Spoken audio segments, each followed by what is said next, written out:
Hello दोस्तों, स्वागत है आप सभी लोग का यूट्यूब चैनल जियोग्राफी बीटीके में। अगर आप लोग इस चैनल पर नए हैं तो चैनल को सब्सक्राइब जरूर करें। हम लोग बिहार पीजीटी यानी कि 11th-12th भूगोल विषय का जो आयोग का आंसर की आया है रात में कल, ठीक है, उस आंसर की से मिलाने के बाद देखेंगे किस किस क्वेश्चन पे, ठीक है, आयोग ने आंसर गलत दिया है या उसको आप चैलेंज कर सकते हैं, ठीक है। और वह भी चैलेंज जो भी किस क्वेश्चन का आप लोग करेंगे उसका सटीक, ठीक है, आंसर आपको किसी अथेंटिक बुक में मिलेगा, तभी आप कर पाएंगे। हम लोग इस वीडियो में यही देखेंगे कि जो 120 क्वेश्चन हैं, 40 जीएस के और 80 विषय के, उनमें किस क्वेश्चन पे आप ऑब्जेक्शन कर सकते हैं, ठीक है। और हम वही क्वेश्चन बताएंगे जिसका हमारे पास प्रूफ होगा। अगर आप लोग उस क्वेश्चन को ऑब्जेक्शन करना चाहते हैं तो आप लोग हमारे मोबाइल नंबर, ठीक है, 7054351253 पर मैसेज करके उसका प्रूफ, ठीक है, प्राप्त कर सकते हैं। तो शुरू करते हैं। देखिए, हिंदी है पहला, हिंदी आता है, ठीक है। हिंदी के बाद जीएस, ये बंगाली है, बंगाली के बाद आपका जीएस आएगा, ठीक है। यहाँ से आपका जनरल स्टडी आ गया, देखिए जीएस आ गया।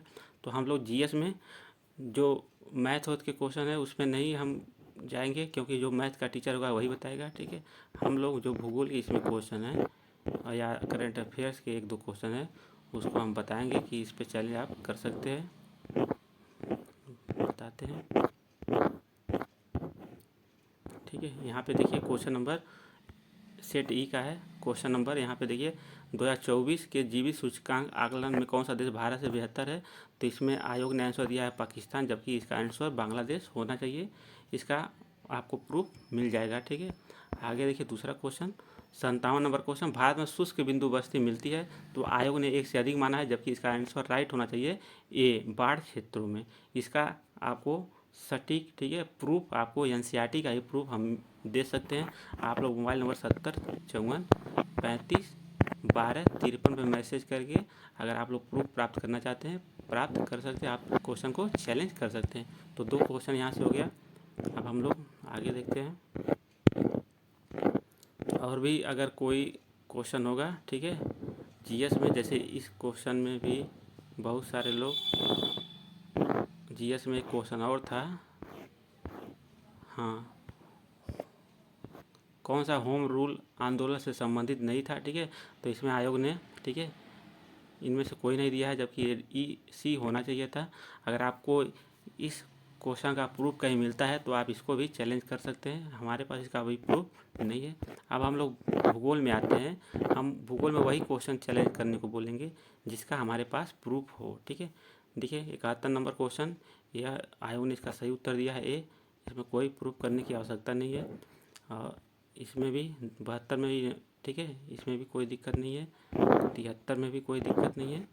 और 74 में देखिए, कौन सा शब्द उस प्रक्रिया का वर्णन करता है जिसके द्वारा ग्लेशियर से बर्फ़ टूटकर समुद्र में गिरती है। तो अभी तक इसका हमको सटीक, ठीक है, प्रमाण नहीं मिल पाया है, आयोग ने बी माना है, ठीक। अगर आप लोग किसी के पास भी इसका प्रूफ हो तो इसको चैलेंज कर सकता है, और हम भी 1-2 दिन के अंदर इसको खोज लेंगे, ठीक है। तो आप लोग 7054351253 पे मैसेज करके जिसके पास प्रूफ हो हमको भी भेज सकता है, ठीक है, इस क्वेश्चन का। देखिए ये क्वेश्चन नंबर 75 बिल्कुल सही है, जलवायु। आगे देखते हैं, पृथ्वी के, ठीक है, ये कार्बन डाइऑक्साइड बिल्कुल आयोग ने सही माना है। फिर आगे देखते हैं, हम लोग उसी क्वेश्चन का यहाँ पे चर्चा करेंगे जो चैलेंज किया जा सकता है, ठीक है। 77 नंबर का क्वेश्चन एल नीनो सही दिया हुआ है। 78 नंबर का क्वेश्चन विवर्तनिक, ये भी सही दिया हुआ है। और 79 नंबर का क्वेश्चन प्लेट विवर्तनिक, ये भी सही दिया है। आप लोग इसको चैलेंज करने की कोई आवश्यकता नहीं है, ठीक है, यह एकदम सही है। देखिए इसमें भी 80 नंबर क्वेश्चन गहरे समुद्र खाइया आयोग ने दिया है, बिल्कुल सही है। यहाँ पे देखिए अनाच्छादन, इसमें आप अच्छा होगा, बिल्कुल सही है। यहाँ पे देखिए ऐसा माना जाता है निहारिका परिकल्पना के अनुसार सौर निहारिका के ढलने का क्या कारण है, गुरुत्वाकर्षण आकर्षण, आयोग ने दिया है, सही है।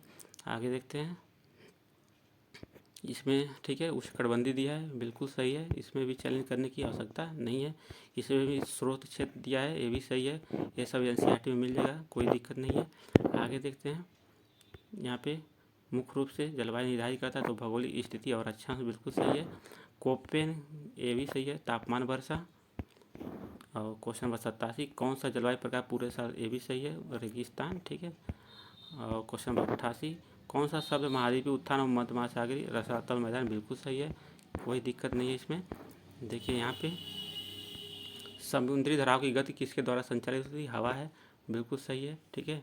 इस पे भी आपको चैलेंज करने की आवश्यकता नहीं है। अगर आप लोग करना चाहते हैं तो कर सकते हैं, कोई रोक टोक नहीं है, लेकिन हमारे हिसाब से यह चेंज नहीं होगा।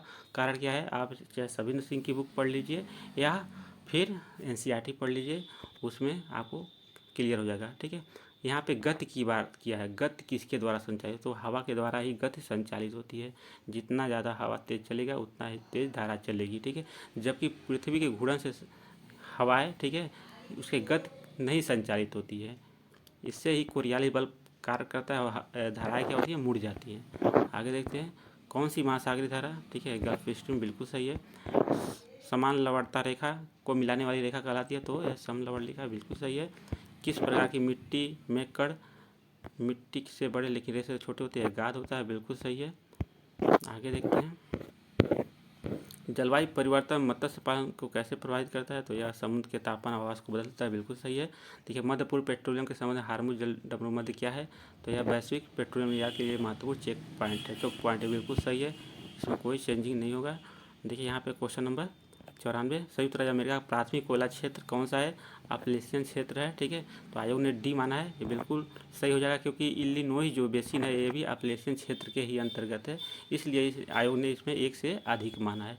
तो यहाँ पे प्राथमिक कोयला क्षेत्र, ठीक है, प्रमुख की बात नहीं है, प्राथमिक कोयला क्षेत्र पूछा है, तो ये इलिनोई जो है ये भी अपलेशियन क्षेत्र में ही आता है, इसलिए इसका एक से अधिक हो जाएगा, कोई दिक्कत नहीं है। कौन सा मध्य पूर्व देश पेट्रोलियम का सबसे बड़ा उत्पादक है, तो यह सऊदी अरब, ये भी सही है, कोई दिक्कत नहीं है। क्वेश्चन नंबर अगला देखते हैं, रूस और ऑस्ट्रेलिया में लौह अयस्क खनन से जुड़े पर्यावरणीय प्रभाव क्या हैं, तो यह है एक से अधिक, बिल्कुल सही है। यहाँ पे देखिए, संयुक्त राज्य अमेरिका में किस राज्य में मैग्नीज खनन महत्वपूर्ण है, तो इनमें से कोई नहीं है, ठीक है। ऑप्शन में फ्लोरिडा रहना चाहिए था, नहीं है। और हम लोग आगे देखते हैं, निम्नलिखित में से कौन सी सतत कृषि पद्धतियाँ हैं, तो इस आयोग ने जैविक कृषि माना था, ये भी सही है, ठीक है। इसका प्रूफ कहीं मिलेगा नहीं, इसलिए इसको चैलेंज करने की आवश्यकता नहीं है। Question number 100, green house gas उत्सर्जन में कैसे योगदान देती है, तो इसमें एक से अधिक हो जाएगा, ये भी बिल्कुल सही है। क्वेश्चन नंबर 101 देखते हैं, विश्व में लौह एवं इस्पात शीर्ष उत्पादक देशों में कौन से देश शामिल है, ये इसमें सही है, बिल्कुल। आगे देखते हैं, सूती वस्त्र उद्योग की स्थिति के लिए कौन कारक उत्तरदायी है, तो यह डी हो जाएगा, एक से अधिक, कोई दिक्कत नहीं है, ठीक है। इसमें भी क्वेश्चन नंबर 103 में भी कोई दिक्कत नहीं है, ठीक। फिलाडेल्फिया जो है या USA में है, और मॉन्ट्रियल जो है वो कनाडा में है, तो 1 का 2 और डी का 3, देखिए यहाँ भी सही हो जाएगा, ये बिल्कुल सही है। आगे देखिए, व्यापार मार्गों और परिवहन नेटवर्कों को प्रभावित करने वाले मुख्य कारक हैं, ठीक है, तो यह है एक से अधिक। आगे देखते हैं, देखिए यहाँ दिया हुआ है, निम्नलिखित में से किस महाद्वीप में दुनिया में सड़कों की लंबाई और घनत्व सबसे अधिक है, तो आयोग ने एशिया माना है, यह बिल्कुल सही है। अब आप लोगों के अंदर कन्फ्यूजन होगा, क्यों यह अमेरिका होना चाहिए था, NCERT में अमेरिका दिया हुआ है, तो थोड़ा सा आप लोग जाके NCERT कक्षा 12 की मानव भूगोल के जो मूल सिद्धांत है उसमें परिवहन वाला चैप्टर पढ़ लीजिएगा, सड़क वाला, ठीक है। तो वहाँ पे दिया हुआ है, आप लोग जो पढ़े होंगे, थोड़ा सा बारीकी वहाँ पे दिया हुआ है, अमेरिका की बात किया हुआ है, ठीक है। दिया हुआ अमेरिका में महामार्गों का उच्च घनत्व पाया जाता है, महामार्गों की बात किया है, महामार्गों की बात किया है, ठीक है। जबकि क्वेश्चन में पूछा हुआ है सड़कों की बात किया है, सड़क और महामार्ग में अंतर होता है, सड़क के अंतर्गत ही महामार्ग आता है, ठीक है। सड़कें जो होती हैं आपकी जिला सड़कें हो सकती हैं, ठीक है, ग्रामीण सड़कें हो सकती हैं, साथ साथ राज्य सड़कें हो सकती है, सीमांत सड़कें हो सकती है, ठीक है, राष्ट्रीय सड़कें हो सकती है। तो इस हिसाब से सड़क में अगर देखा जाए तो लंबाई और घनत्व में सबसे ज़्यादा एशिया में जाएगा। लेकिन अगर महामार्ग के अंतर्गत वह मतलब सड़क आती है जो हाईवे होती है, जैसे 4 लेंथ 6 लेन ये सब होती है, तो 4 लेंथ और 6 लेंथ में देखा जाए तो अमेरिका जो है वहाँ पे उच्च घनत्व पाया जाता है। जबकि पूरी दुनिया की बात हुआ है महाद्वीप में सड़क, ठीक है, तो ये एशिया हो जाएगा। इसको आप लोग बिल्कुल भी चैलेंज करेंगे तो ये सही नहीं होने वाला है, क्योंकि एशिया इसका राइट आंसर होगा, उत्तरी अमेरिका नहीं होगा। आप लोग एक बार जाके NCERT फिर से पढ़ लीजिएगा। क्वेश्चन नंबर 106, सू नहर और बेलेंड नहर का निर्माण तो यह महान झीलों बिल्कुल सही है, कोई दिक्कत नहीं है। देखिए ये भी इनमें से कोई नहीं होगा, ये भी सही है। तो जो भी देखिए यहाँ पे 108 नंबर, किस प्रजाति को आधुनिक मानव का प्रत्यक्ष पूर्वज माना जाता है? होमो इरेक्टस होगा, बिल्कुल कोई दिक्कत नहीं है, क्योंकि आधुनिक मानव जो है खुद होमो सेम्पियंस है, ठीक है। होमो सेम्पियंस खुद आधुनिक मानव है, तो आधुनिक मानव का पूर्वज पूछ रहा है, प्रत्यक्ष पूर्वज, तो होमो इरेक्टस हो जाएगा। हम लोग भी होमो सेम्पियंस है, ठीक है। तो होमो इरेक्टस क्यों है आधुनिक मानव का प्रत्यक्ष पूर्वज? क्योंकि होमो इरेक्टस ही सबसे पहले 2 पैरों पर खड़ा होकर चलने लगा था, ठीक है। तो जो आधुनिक मानव होमो सेम्पियंस है वो भी 2 पैरों पे चल रहा है, ठीक है। इसलिए होमो इरेक्टस को आधुनिक मानव का प्रत्यक्ष पूर्वज माना जाता है, और आधुनिक मानव कौन है? वह होमो सेम्पियंस ही है। तो आई होप आप लोगों को यह क्वेश्चन समझ में आ गया होगा। क्वेश्चन नंबर 109, ब्राज़ील की आधिकारिक भाषा क्या है? तो यह पुर्तगाली है, बिल्कुल सही है, कोई दिक्कत नहीं है। यहाँ पे देखिए 110 नंबर का क्वेश्चन, कौन सा पर्यावरणीय मुद्दा अक्सर पर्वतीय क्षेत्रों की गतिविधियों से जुड़ा होता है? ठीक है, देखिए क्वेश्चन नंबर 110, कौन सा पर्यावरणीय मुद्दा अक्सर पर्वतीय क्षेत्रों की गतिविधियों से जुड़ा हुआ है? ठीक है, तो बहुत सारे लोगों ने या हमने भी इसका आंसर बी माना था, किसी ने एक से अधिक माना हुआ था, ठीक है। लेकिन आयोग ने इसका आंसर दिया हुआ सी, वायु प्रदूषण, ठीक। तो क्वेश्चन को एक बार फिर से पढ़िए, पर्यावरणीय मुद्दा अक्सर पर्वतीय क्षेत्रों की गतिविधियों से जुड़ा होता है। तो हमारे हिसाब से इसका आंसर आयोग ने सही दिया है। अगर सही दिया है तो क्यों सही दिया है, थोड़ा सा आप लोग सोचिए। वायु प्रदूषण से ही ग्लोबल वार्मिंग होता है, ठीक है। ग्लोबल वार्मिंग जब होगा तो क्या होगा? तापमान बढ़ेगा। जब तापमान बढ़ेगा तो मान लीजिए पर्वतों पे ग्लेशियर पाए जाते हैं, जब तापमान बढ़ता है तो ग्लेशियर पिघलने लगते हैं। जब ग्लेशियर पिघलेंगे तो पर्वतीय क्षेत्रों में, ठीक है, यह जो होगा सबसे बड़ा मुद्दा बन जाएगा। ग्लेशियर पिघलने के कारण क्या होंगे, ठीक है, कुछ समय के बाद ही पर्वतों से हिमखंड गायब हो जाएंगे। जब हिमखंड गायब होंगे तो नदियाँ सूख जाएंगी, ठीक है। तो इस हिसाब से हमारे हिसाब से यह आयोग का आंसर सही है। आप लोग इसको कहीं प्रूफ नहीं कर पाएंगे, ठीक है, इसलिए इसको आप चैलेंज भी नहीं कर पाएंगे। तो यह हमारे हिसाब से सही है, आयोग जो भी आंसर दिया है बिल्कुल सही है, ठीक। आगे देखते हैं 111, निम्नलिखित में से कौन सा क्षेत्र आमतौर पर मानसून से प्रभावित नहीं होता है? तो आयोग ने इसका सी उत्तर दिया हुआ है, जबकि दक्षिण एशिया और उप सहारा अफ्रीका को माना हुआ है कि मानसून से प्रभावित होता है। ऑस्ट्रेलिया को नहीं माना है, ठीक है। अब इसका क्या कारण है? क्योंकि ऑस्ट्रेलिया एक महाद्वीप है, ठीक है, और ऑस्ट्रेलिया में एक ऐसा क्षेत्र है, यहाँ पे मान लीजिए ऑस्ट्रेलिया महाद्वीप है, ठीक है। तो यहाँ उत्तर पूर्वी जो क्षेत्र है ऑस्ट्रेलिया की, यहाँ पे मानसूनी वर्षा होती है। लेकिन देखिए अफ्रीका या एशिया दिया हुआ है तो एक इसका विशेष भाग दिया हुआ है, जबकि ऑस्ट्रेलिया में कोई विशेष भाग न दे के पूरा महाद्वीप ही दे दिया है, ठीक है। इस वजह से आयोग ने इसका सी उत्तर माना हुआ है। अगर आप लोग भाई चैलेंज करना चाहते हो तो कर सकते हैं अगर, ठीक है, लेकिन हमारे हिसाब से चैलेंज करने से कोई इसमें ज़्यादा फ़ायदा नहीं होने वाला है, क्योंकि यहाँ पे अगर उत्तर पूर्वी ऑस्ट्रेलिया दिया होता, उत्तर पूर्वी ऑस्ट्रेलिया दिया होता तो ये भी सही हो जाता, लेकिन यह केवल ऑस्ट्रेलिया दे दिया था, ठीक है।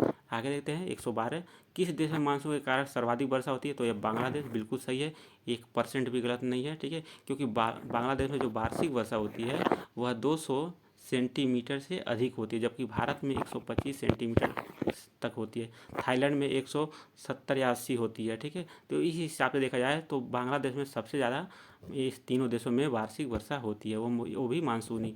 इसमें भी कोई चैलेंज करने से फ़ायदा नहीं होने वाला है।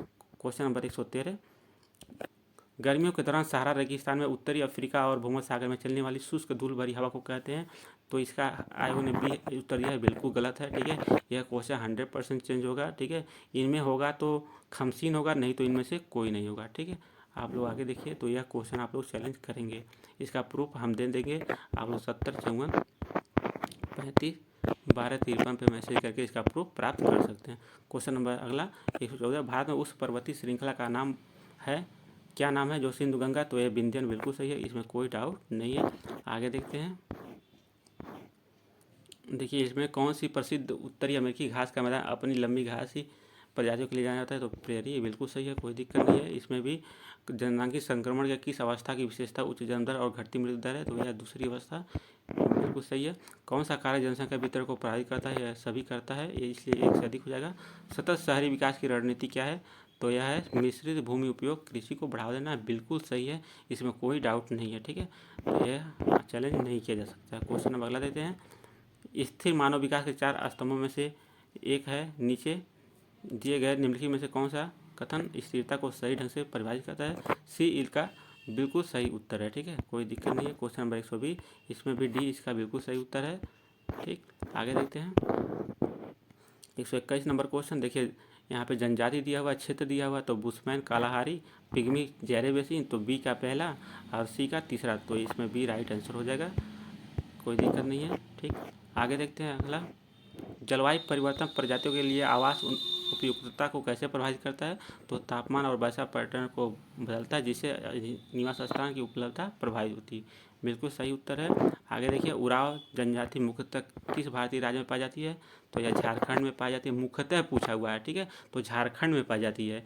अगर यहाँ पे पूछता है उराव जनजाति किन किन भारतीय राज्यों में पाई जाती है, तो यहाँ पे उड़ीसा भी हो जाता है, लेकिन मुख्य रूप से देखा जाए तो झारखंड में ही पाई जाती है। क्वेश्चन नंबर 124, कौन सी शिकार तकनीकी आमतौर पर अफ्रीका के बुशमैन से जुड़ी होती है? तो आयोग ने ए माना हुआ है, तो इसका डी होना चाहिए। अगर इसको आप लोग चैलेंज करते हैं तो इसका प्रूफ हम दे सकते हैं। ठीक है, यह आंसर को चैलेंज किया जा सकता है, इसमें एक से अधिक आंसर हो सकता है। ठीक है, आयोग ने इसका उत्तर माना है ए। ठीक, अगर आप लोग इसको चैलेंज करना चाहते हैं, जो प्रूफ प्राप्त करना चाहते हैं, आप लोग मोबाइल नंबर 7054351253 पर मैसेज करके प्रूफ प्राप्त कर सकते हैं। आगे देखते हैं, आधुनिक दुनिया में कई घुमंतु जनजातियों के सामने कौन सी चुनौती है? तो यह पारंपरिक ज्ञान और प्रथाओं का नुकसान। बिल्कुल सही है, कोई दिक्कत नहीं है। देख, ग्रोथ पोल सिद्धांत के महत्व पर बल जोर देता है, तो स्थानीय रूप से केंद्रीय विकास पहल पर बिल्कुल सही है, इस पर कोई चैलेंज नहीं किया जा सकता।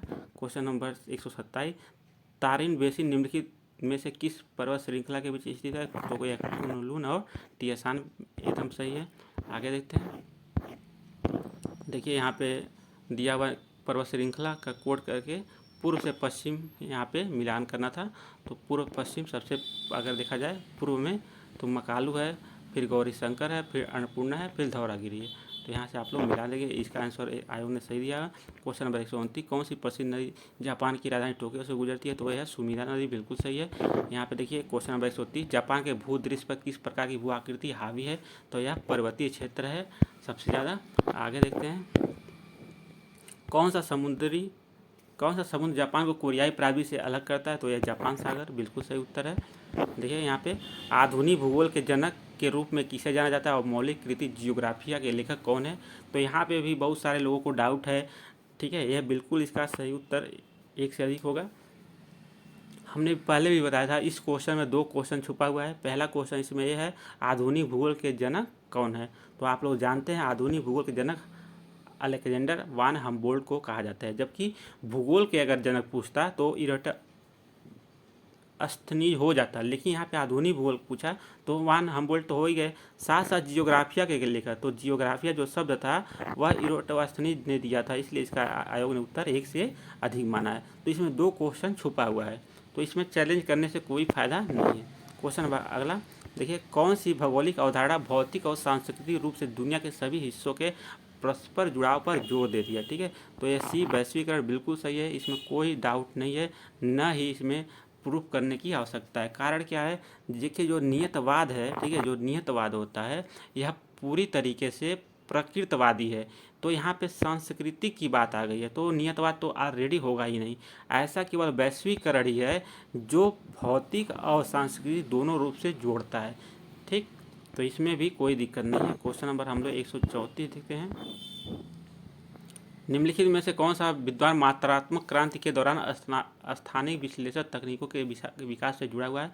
तो विलियम बंज महोदय। ठीक है, इसका कोई प्रूफ नहीं है, अगर आप लोग को चाहते हैं चैलेंज करना कर सकते हैं, लेकिन सी इसका सही आंसर दिया है, तो यही होगा। ठीक है, क्वेश्चन नंबर 135, दैत्यवाद भूगोल के किस ओर ले जा रहा है? तो यह एक भूगोल के एक पहलू से दूसरे की कीमत पर अत्यधिक जोर दे रहा है। बिल्कुल सही है, कोई दिक्कत नहीं है। देखिए 136 नंबर क्वेश्चन, लिंग आधारित स्थान का उदाहरण है, तो इसमें एक से अधिक, आयोग ने इसका विवाद ही निपटा दिया। ठीक है, इसमें किसी ने शॉपिंग मॉल माना, हमने फुटबॉल का मैदान माना, तो किसी ने एक निर्माण स्थल माना, इसलिए आयोग ने डी बता दिया, तो डी हो गया, अब कोई विवाद नहीं है। ठीक है, अगला 36 नंबर हो गया। 137 देखते हैं, निम्नलिखित में से कौन सा पारिस्थितिकी संगठन का स्तर नहीं है? तो यह अणु जो है वह नहीं है। देखिए यहाँ पे निम्नलिखित में से कौन प्रमुख ऊर्जा चक्र नहीं है? तो इसमें आयोग ने सी माना हुआ है। ठीक है, और इसमें कोई मान लीजिए चैलेंज अगर कोई भी करता है, अगर प्रूफ हो तो कर सकता है, नहीं तो कोई दिक्कत नहीं है। देखिए जीवित जीवों के लिए नाइट्रोजन का प्राथमिक स्रोत क्या है, तो हमने भी जब आंसर की बताया था तो हमने मिट्टी में नाइट्रोजन यौगिक माना था, लेकिन आयोग ने ये माना है वायुमंडल में नाइट्रोजन गैस। ठीक है, तो इसमें अगर आपको प्रूफ मिलता है तो चैलेंज कर सकते हैं, लेकिन इसमें कोई प्रूफ आपको सटीक नहीं मिलेगा। कहीं भी पढ़ेंगे आप सविंदर सिंह की पर्यावरण भूगोल पढ़ लीजिए या एनसीईआरटी पढ़ लीजिए या दृष्टि की कहीं भी पढ़ लीजिए, यह सीधा सीधा लाइन नहीं लिखा कहीं मिलेगा। ठीक है, कि जीवित जीवों के लिए नाइट्रोजन का प्राथमिक स्रोत क्या है, यह कहीं नहीं लिखा रहेगा। बस यह लिखा होगा जीवित जीव जो नाइट्रोजन प्राप्त करते हैं वह मिट्टी में नाइट्रोजन जो यौगिक होते हैं उसी से प्राप्त करते हैं। लेकिन यहाँ पे पूछ रहा है जीवित जीवों के लिए नाइट्रोजन का प्राथमिक स्रोत। ठीक है, तो आप लोग पता है वायुमंडल में नाइट्रोजन पाया जाता है 78%, तो वायुमंडल में ही पाया जाता है। वही वायुमंडल का नाइट्रोजन जाके मिट्टी में क्या होता है, यौगिक के रूप में संग्रहित होता है, तो वह नाइट्रोजन पेड़ पौधे लेते हैं। तो अगर देखा जाए प्राथमिक स्रोत कहाँ पे है, वह वायुमंडल ही है। तो इसमें भी हमको नहीं लगता है चैलेंज करने से कोई फ़ायदा होगा, बाकी आप लोग कर ही सकते हैं। पर्यावरण निगरानी में रिमोट सेंसिंग का उपयोग करने का प्राथमिक लाभ क्या है, तो यह उच्च स्थानिक रिजोल्यूशन के साथ वास्तविक समय डेटा प्रदान करता है। बिल्कुल सही है। आगे देखिए जीआईएस क्या है, यह भौगोलिक सूचना प्रणाली है। बिल्कुल सही है। नेट माइग्रेशन क्या है, तो किसी देश में अप्रवासियों और प्रवासियों की संख्या के बीच का अंतर यही है। ठीक है, आगे देखते हैं महान भारतीय रेगिस्तान जिसे थार रेगिस्तान के नाम से भी जाना जाता है किस भौगोलिक क्षेत्र में स्थित है, तो यह सिंधु गंगा के मैदान में है, जबकि आयोग ने इसका अरावली माना है। तो यह क्वेश्चन 100%, ठीक है, आप चैलेंज करेंगे और इसका प्रूफ भी मिलेगा और एक्सचेंज भी होगा। तो 7054351253 में मैसेज करके इसका प्रूफ प्राप्त कर सकते हैं। इस क्वेश्चन को आप चैलेंज करेंगे, 100% इसका उत्तर बदलना चाहिए। ठीक है, क्योंकि अरावली पर्वतमाला में ये नहीं है, सिंधु गंगा के मैदान में ही है। अगला 144, भारत में एल्यूमिनियम उत्पादन का प्राथमिक स्रोत कौन सा खनिज है, तो यह बॉक्साइट है। बिल्कुल सही है। अगला देखते हैं पंजाब और हरियाणा राज्यों में कौन सी कृषि पद्धति आम है, तो यह सिंचाई और तंत्र के व्यापक उपयोग के साथ वाणिज्यिक कृषि। बिल्कुल सही है। ठीक है, निर्वाह कृषि नहीं होगी, बहुत सारे लोगों को लग रहा था डी, लेकिन डी नहीं है, ए सी है। बिल्कुल सही है। क्वेश्चन नंबर 146, कौन सी नदी बिहार और पश्चिमी उत्तर प्रदेश के बीच सीमा बनाती है, तो इनमें से कोई नहीं होगा। अब देखिए उत्तर प्रदेश हो गया और यहाँ पे बिहार हो गया, तो बिहार और पश्चिमी उत्तर के प्रदेश की कौन सी सीमा बनाएगी नदी, कोई भी नहीं बनाएगी। आगे देखते हैं बिहार के किस जिले में जनसंख्या घनत्व सबसे अधिक है, तो इनमें से कोई नहीं है, क्योंकि शिवहर है। शिवहर ऑप्शन में है ही नहीं। आगे देखते हैं किस प्रकार का मानचित्र प्रक्षेपण महाद्वीपों के आकार को सटीक रूप से संरक्षित करता है लेकिन उनके आकारों को विकृत कर देता है, तो यह मर्केटर प्रक्षेप है। बिल्कुल सही है। क्वेश्चन नंबर 149, सामान्य वितरण में लगभग कितना % डेटा माध्य के एक मानक विचलन के अंतर्गत आता है, तो ये 68% है। बिल्कुल सही है। ये सब क्वेश्चन यूजीसी नेट एग्जाम से, ठीक है, दोहराए हुए रिपीटेड क्वेश्चन है। यहाँ पे देखिए सर्वेक्षण में जीपीएस यानी वैश्विक स्थान प्रणाली का उपयोग करने का प्राथमिक लाभ क्या है। यहाँ पे प्राथमिक लाभ की बात किया है, तो आयोग ने इसका आंसर बताया है बी, यह सर्वेक्षणकर्ताओं को सीमित पहुंच वाले दूर दराज के क्षेत्रों में काम करने की अनुमति देता है। तो यहाँ पे प्राथमिक लाभ की बात किया है, हम लोगों ने इसका आंसर ए बताया था, यह दूरी और कोणों की अत्यधिक सटीक माप प्रदान करता है। ठीक है, ये तो करता ही, साथ साथ यह जो इसका प्राथमिक लाभ होता है, यह शोध सर्वेक्षणकर्ताओं को सीमित पहुंच वाले दूरदराज के क्षेत्रों में काम करने की अनुमति देता है। अगर आप लोग को लगता है क्वेश्चन मतलब डाउटफुल है, तो आप लोग इस पर चैलेंज कर सकते हैं, लेकिन इसका मेरे पास कोई प्रूफ नहीं है।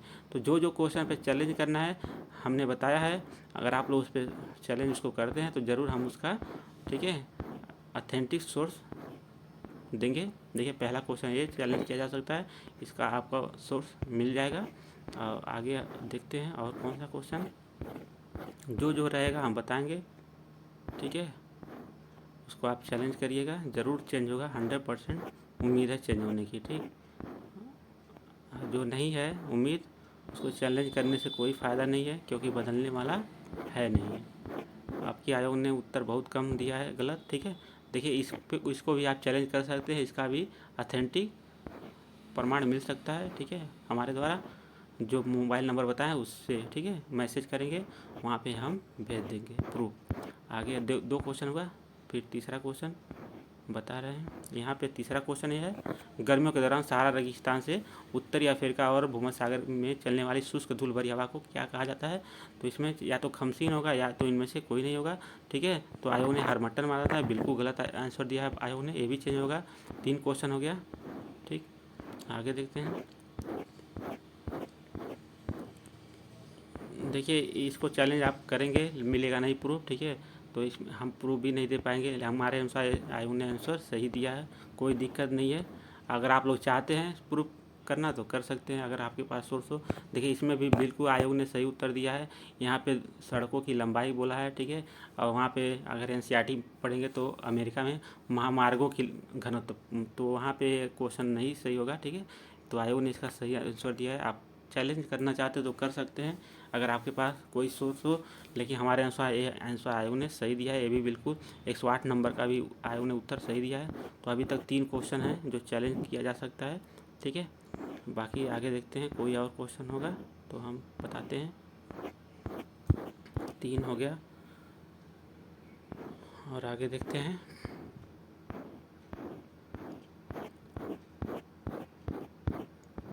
ठीक है, देखिए आगे।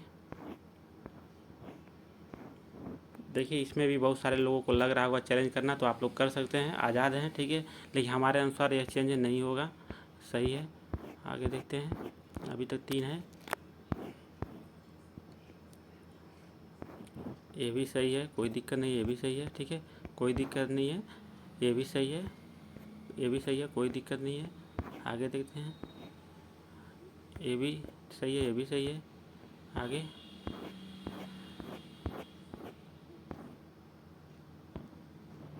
आगे देखते हैं, ठीक है। इस पे भी अगर आपको कोई अच्छा प्रूफ हो तो आप चैलेंज कर सकते हैं, और हम भी कल या आज तक ढूंढने का प्रयास करेंगे। अगर मिलेगा तो आप जो भी मोबाइल नंबर हम बताए हैं 7054351253 पे मैसेज आप करके पूछते रहिएगा, जब भी मिलेगा हम तुरंत इसका प्रूफ देंगे अगर चैलेंज करने लायक होगा। तो 3 क्वेश्चन अभी तक भूगोल में हुआ जो हमारे पास सोर्स उपलब्ध है और आप चैलेंज कर सकते हैं, जबकि ठीक है। यहाँ पे देखिए इसका भी आपको सोर्स मिल जाएगा, ये भी आप चैलेंज करेंगे 100% ये चेंज होना है, ठीक है। और ये भी 100% चेंज होगा, इसका भी हम सोर्स उपलब्ध करा सकते हैं। तो एक टोटल 5 क्वेश्चन इस समय हमारे पास सोर्स हैं जो 100% चैलेंज होने की चांस हैं, ठीक है। आई होप आप लोगों को यह वीडियो पसंद आया होगा। और दूसरी बात, आप लोग ठीक है हमारे मोबाइल नंबर जो है 7054351253 पर मैसेज कर, पर्सनल मैसेज करके आप लोग बताएंगे आपके कितने क्वेश्चन आंसर की से सही हो रहे हैं अभी तक, ठीक है। और जो ये डाउटफुल 5 क्वेश्चन हैं उसमें से आपके कितने गलत हैं, और हो सकते हैं आपके 1-2 क्वेश्चन इसमें से बढ़ सकते हैं, ठीक है। तो आप लोग इस मोबाइल नंबर पर मैसेज करके आप अपना स्कोर बता सकते हैं, उससे एक हमारे पास सटीक डाटा उपलब्ध होगा और हम एक अच्छा आपका कट ऑफ बताने का प्रयास करेंगे 1-2 दिन के अंदर, ठीक है।